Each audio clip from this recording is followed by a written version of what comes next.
As a social enterprise, we at GQR aim to contribute to the understanding as well as the practice of governance, because we firmly believe that this enhances economic and social trust, which play a critical role in determining the investment and development outcomes of our markets.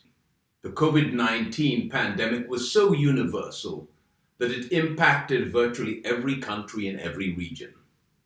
And of course, the African continent, which had just recently been exposed to the deadly Ebola virus, was no exception.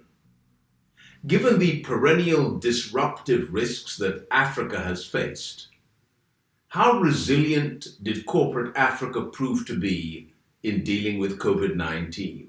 Firstly, in the African context, how foreseeable was another pandemic, and how prepared was corporate Africa?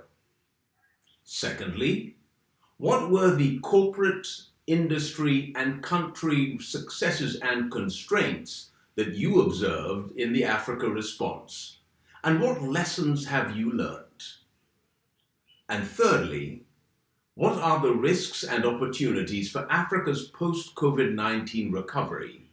And how can corporate Africa be better prepared for the next disruptive event? Our second respondent is Stanley Tsikirayi, a banker with over 40 years' experience and a seasoned board-level practitioner with extensive senior management experience in financial services in Eastern, Western, and Southern Africa.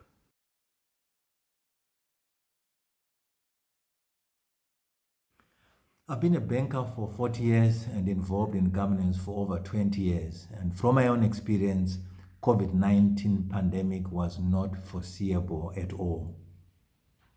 For sure, most corporate African institutions and governments were not ready to cushion or mitigate the effects of COVID-19.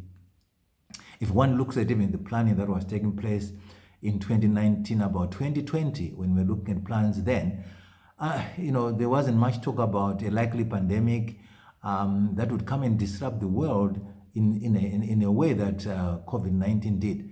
I mean, if you take the disruptions on travel, trade, health, and food security that has happened, well, we were talking about the big one, which was the 2-year 1918 Spanish influenza, which infected about 500 million people and created deaths of between 17 to 50 million. So when it came to us talking about this, Africa, taking into account the economic and health challenges it faces, there were great fears that this pandemic was going to affect Africa in a big way.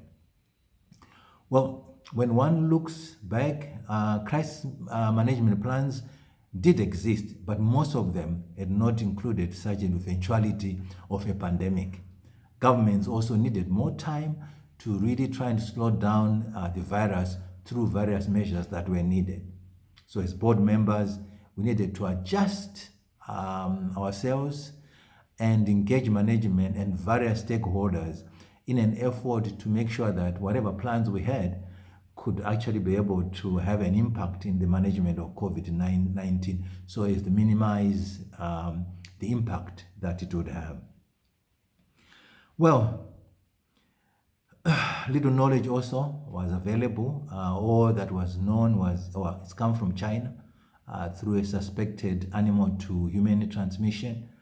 And this virus, suddenly put the whole world on its knees, stopped life completely. And I was even trying to catch a flight when the flight had to be cancelled.